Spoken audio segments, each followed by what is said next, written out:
Longstreet Beat. I'm delighted to have with me today Melissa Bova, the PRLA Director of Government Affairs. Melissa, how are you today? I'm great. How are you, John? I'm fine.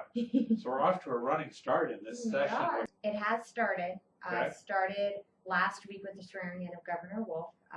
So they had swearing in the legislature on January 6th. Didn't do much of anything there. Governor Wolf was sworn in last Tuesday, and they had session Wednesday and Thursday of last week, and they're back in today as well. Well, speaking of Governor Wolf, I had the opportunity to see him at the inaugural, and he made a number of nice comments, including that Pennsylvanians elected a divided government, not a dysfunctional government, and that he was very committed to working with the legislature on getting things done for Pennsylvanians, which of course is really exciting for people like you and me. Yes. But that's not quite how it started. We hit a little bit of a hiccup the first week of Governor Wolf taking office. He really spent the first few weeks or the first few months of being elected talking about how he wanted to work with the legislature and he wanted to have a partnership with them. Unfortunately, the first day that he started as the new governor, he took back a lot of the nominations that Governor Corbett had made at the end of his term. Mm-hmm. One of these biggest ones was the Director of Open Records, who coincidentally was a high-level staffer with former Majority Leader Senator Pileggi. So by getting rid of him as the head of Open Records, he upset a lot of leadership, especially in the Senate, in terms of taking him out of that position. He also took about 20 other nominations, took all of them away. So it really wasn't a good start of partnership, right, as he had spoken to in months before he took office. Okay. All right. And then the first piece of legislation that the governor signed was essentially an ethics bill.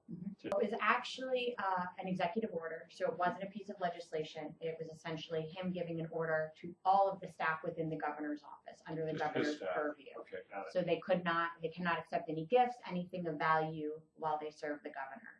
He also signed an executive order relating to, in many cases when there is a lawsuit, the Attorney General's office, the governor's office will hire outside counsel. In the past, there was not a bidding process for that. A lot of concerns came out of that in relating to are people hiring law firms that might have given heavily to their campaign. So he instituted a second executive order stating that they would have a bidding process if they ever had to obtain outside counsel. Okay. So I think most people would probably say those are pretty reasonable. Absolutely. Good for government. Yeah. And good for the people. So Melissa, a little bit over a month ago, we had what I think might be the first Government Affairs and Legislative Services Committee retreat here in Harrisburg, where you had about 20 people come from around the state in the middle of December and come together to craft a 4-year legislative plan. Tell me about that. This was a great retreat. We have not had one in the time that I've been to PRLA. And the purpose is that our association has some priorities that we would like to see achieved, but the nature of the legislature tends to throw bills in the moment at us, and a lot of these long-term priorities really don't get on the radar, and we don't get to spend the time educating legislators and getting them past the finish line that we would like to. So the purpose of this retreat was to list these priorities in an order that is readily achievable so we can work on them amidst all the other items and get them across the finish line for our membership. So you have essentially 8 segments in the 4 years, broken down in 6 months, and in each segment you've got maybe 3 or 4 items, which is really all you can reasonably work on. At the same time, you have a education item, so you're educating legislators on things that you're going to be coming up with either the next term or maybe the term after that. Exactly. And so an item that typically doesn't make the agenda that did now, because it's a long-term project, is funding of statewide tourism. Why is that important? Pennsylvania, once upon a time, used to invest $40 million a year in tourism funding. This year, that number is $7 million, and $5 million of that is funneled out to other tourism entities, but not for statewide tourism. So it's really $2 million. So it's really $2 million at the end of the day that we're using. Right. So Pennsylvania is not able to invest in tourism promotion like the states around us are. You see these commercials on television all the time. Visit Michigan, visit California, visit New York. Pennsylvania doesn't do that. So we really have no type of market statewide tourism funding that really gets us out there to the surrounding states. So this would be able to get onto the agenda now because you have a long-term plan. Exactly. Okay, now what are some of the short-term things, the things you're working on right now, and how's that going? We have three major initiatives that we're focusing on this year, and this is because they're initiatives that we started last year. So we always like to say the initiatives that you're pushing should be something that when you walk into a legislator's office, they say, oh, I know what you're talking about, as opposed to, what the heck is that? Yeah, so consequently the education up front. Exactly. Okay. So our first item that we're going to be working on this year is preemption of paid leave. It was a top priority of the association last year. This legislation would essentially say it is not the role of local government to be mandating leave requirements on business. This stems from the city of Philadelphia, but it's becoming a national trend with a lot of these cities passing these mandates on business and this patchwork of different type of mandates on private business. So we have reintroduced the legislation. Actually, both bills have been introduced. Seth Grove is our prime sponsor in the House. He prime sponsored the bill for us last session. And in the Senate, we have a bill that we have dropped, co-sponsored by Senator John Eichelberger, who is a Republican, and Senator Lisa Boscoli, who is a Democrat. And both bills will move quickly in this session because of the need to get this done before some of these patchwork pieces of legislation start to see some action. Right. You have more momentum on this than probably ever before with the amount of co-sponsors that you have on it, and it seems like everyone understand what needs to be done, and the legislators are behind it. Yes, we got so close last year to getting this bill across the finish line. We didn't get it there, and because of that, I think a lot of legislators understand the need and the importance of getting it done quickly this year. That's correct. Yes. And minimum wage is always an issue, and I understand it is right now, too. Yes. Minimum wage, we're an island in Pennsylvania right now. Every state around us has seen a minimum wage increase. So it is a hot topic of discussion from our newly elected governor. It's also getting some traction within the legislature. Our Democratic friends have introduced their legislation, which is $10.10 an hour, and anything wage ranging from $5.05 an hour to $7.07 an hour for the tipped wage. Wow. Now, I understand there's also kind of a surprise piece of legislation out there that has some good components to it. Yes. Senator Scott Wagner, a Republican actually from York County, has introduced his own minimum wage legislation. His bill would increase the minimum wage from $7.25 to $8.75 over the course of 3 years, so 50 cents a year, preserves the tipped wage at $2.83 an hour. It is not tied to inflation as many other bills have been. And it also allows for a training wage, so anybody 18 and under could be paid the federal minimum wage of $7.25, which will allow businesses to continue to hire these teenagers and get them educated and into the market.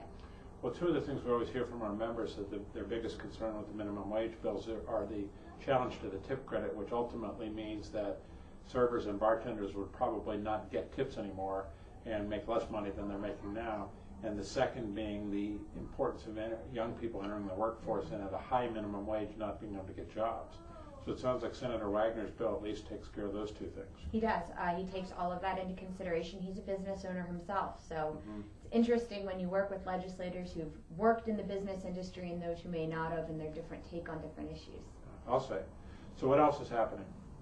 We are looking at a hotel tax reform bill relating to those local hotel taxes. This was an issue that I talked to many of our members about last year, where we had a lot of legislators putting items into other bills, basically increasing the local hotel tax from 3% to 5%, but then funneling the money off to non-tourism entities. So maybe it's supposed to be spent on tourism. It's all supposed to be spent towards local tourism promotion. And it's so important that these monies are spent on local tourism promotion because we don't have that statewide fund as we used to. So some of these pieces funneled it off to the local police force or to humanities programs, and this was an issue for us because they were done piecemeal and the money didn't go towards tourism. So we joined up with the Pennsylvania Association of Travel and Tourism and the County Commissioners Association of Pennsylvania and came up with a compromise bill, which is huge, that would increase the amount from 3 to 5%, but tightens up the language in a way to ensure that the funds are being used properly. Wow. So it puts more money to tourism, which helps to regenerate the fund and put people in the hotels and the restaurants and the attractions. And you've got the County Commissioners Association to come on board, which means there's a much higher likelihood that we'll actually get it passed. Exactly. Every entity affected or involved in the local hotel tax is in support of this bill, which is a great sign for passage. That's fantastic. So it wouldn't be a government affairs conversation without talking about liquor reform. So what's happening there? Privatization is back. Speaker Turzai plans to reintroduce House Bill 790, which was his privatization bill that he passed out of the House in 2013. It was the farthest a privatization of the PLCB bill had ever gotten. He will be introducing it within the next few weeks, and it will be voted out of committee and likely out of the House within the next few weeks. We expect that it will be over to the Senate by the governor's budget address in March as a way to basically let the governor know that this is a priority, and if he wants to achieve some of his priorities, he needs to seriously consider this legislation. Right. And will it make it to his desk?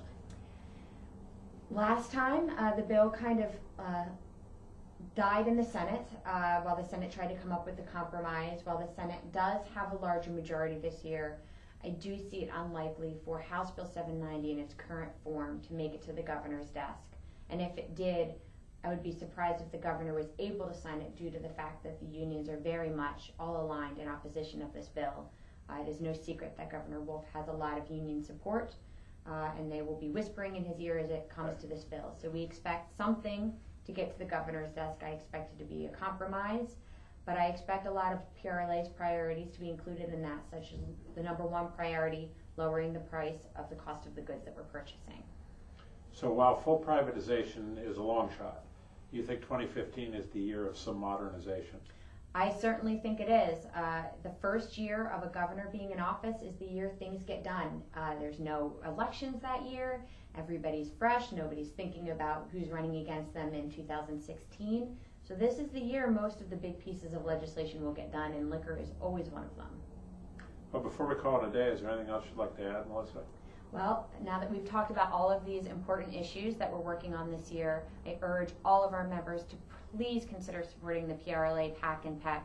Our legislative priorities will not be successful without strong funds from both of these. So please consider making your investment in these funds as soon as possible.